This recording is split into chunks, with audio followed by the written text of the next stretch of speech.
प्यारे मित्रों, संबोधि classes YouTube channel पर आपका स्वागत है। प्राचीन भारतीय इतिहास के अध्ययन को आगे बढ़ाते हुए इस वीडियो के द्वारा हम प्राचीन भारतीय इतिहास के अध्ययन के पुरातात्विक साक्ष्यों या पुरातात्विक स्रोतों के बारे में अध्ययन करेंगे। जहाँ तक पुरातात्विक स्रोतों की बात है तो सबसे पहले हमारे लिए टीलों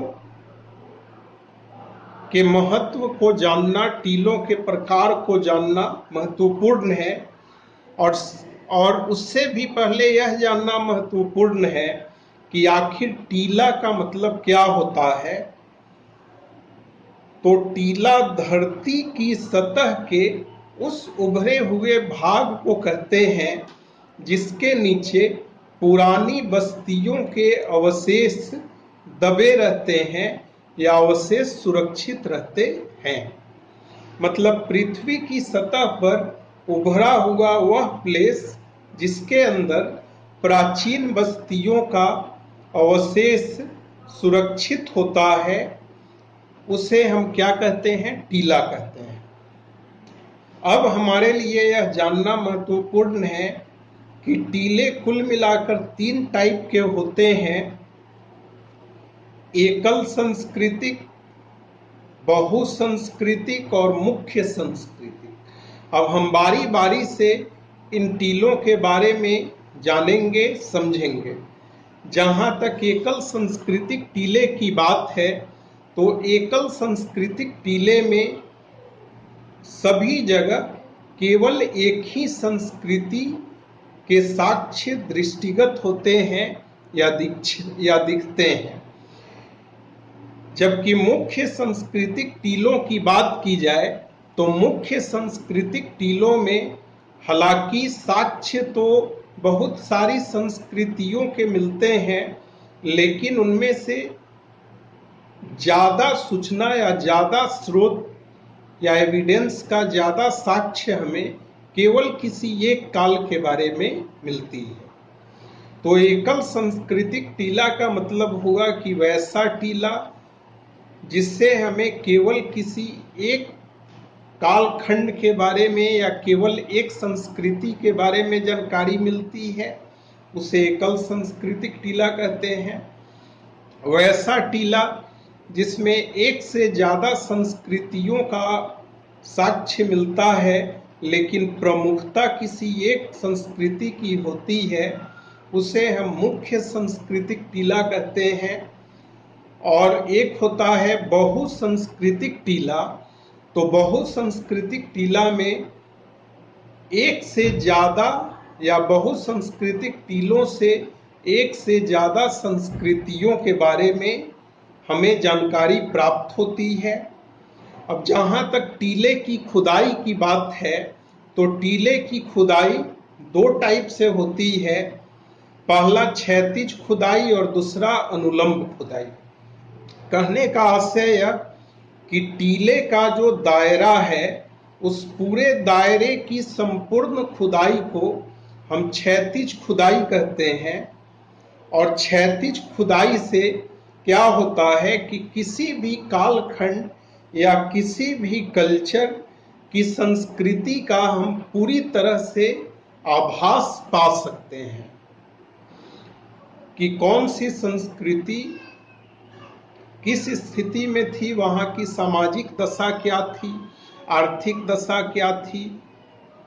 मतलब कहने का आशय यह कि क्षैतिज खुदाई यदि टीलों की जाए तो हम किसी भी संस्कृति विशेष के बारे में संपूर्ण जानकारी से अवगत हो सकते हैं या संपूर्ण जानकारी प्राप्त कर सकते हैं। इसी प्रकार से अनुलंब खुदाई की जहां तक बात है तो अनुलंब खुदाई का मतलब है कि टीले के किसी खास क्षेत्र या एक छोटे से भाग में सीधे ऊपर से नीचे की ओर खुदाई करना। इसका मतलब इससे हमें किसी भी कल्चर के बारे में पूर्ण ज्ञान प्राप्त तो नहीं होगा, लेकिन इससे हमें यह पता चल जाएगा कि सबसे पहले कौन सी संस्कृति अस्तित्व में आई थी, उसके बाद कौन सी संस्कृति आई थी। कहने का मतलब यह कि अनुलंब खुदाई से हमें संस्कृतियों के काल क्रम के बारे में जानकारी मिलती है कि कौन सी संस्कृति प्राचीन है और कौन सी संस्कृति नवीन है। पुरातात्विक स्रोतों में टीलों के बारे में जानने समझने के बाद अब हम लोग महापाषाण के बारे में देखेंगे, जिसे इंग्लिश में मेगालिथ कहा जाता था। दक्षिण भारत में लोगों के मरने के बाद उसके शव के साथ या उसके लाश के साथ औजार, हथियार, मिट्टी के बर्तन आदि चीजें कब्र में जो है दफना दी जाती थी या कब्र में गाड़ दी जाती थी, और कब्र के ऊपर एक बड़े से घेरे में बड़े बड़े पत्थर वहां डाल दिए जाते थे, ताकि लोगों को यह पता चल सके कि इस जगह पर किसी व्यक्ति को दफनाया गया है, और इसे ही महापाषाण कहा गया है। महापाषाण का मतलब हुआ कि लोगों को मरने के बाद उनके शव को दफनाने के बाद उसके ऊपर पत्थर के बड़े बड़े टुकड़े रख दिए जाते थे, जिसे महापाषाण के नाम से हम लोग जानते हैं। जहां तक पुरातत्व की बात है तो हमारे लिए यह जानना महत्वपूर्ण है कि आखिर पुरातत्व का मतलब होता क्या है, आर्कियोलॉजी का मतलब होता क्या है।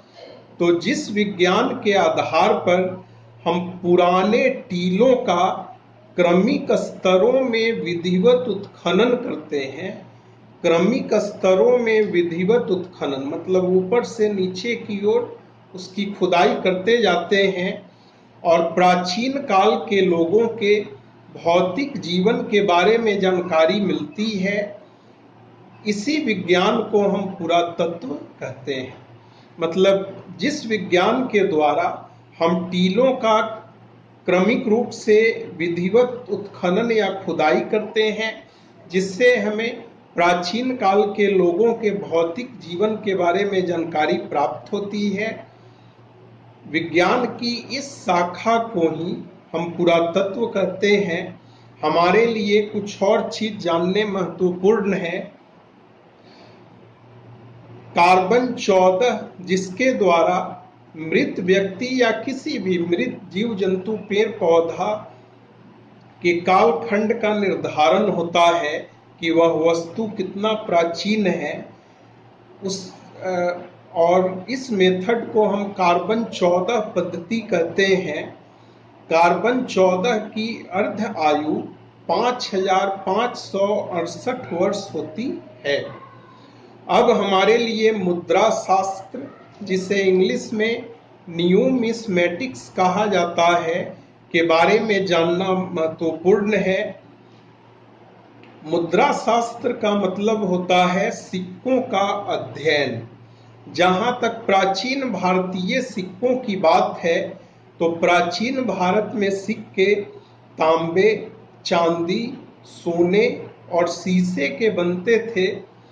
और एक चीज हमें ध्यान में रखना होगा कि प्राचीन भारत में सबसे पहले चांदी के सिक्के बनाए गए। यहाँ से हमेशा क्वेश्चन पूछा जाता है। ऐसे तो प्राचीन भारत में सोने, चांदी, तांबे और शीशे के सिक्के बनते थे, लेकिन जो सबसे प्राचीनतम सिक्का या प्राचीनतम सिक्का जो प्राप्त हुई है या सबसे प्राचीन सिक्का जो प्राप्त हुई है वह चांदी की बनी हुई है।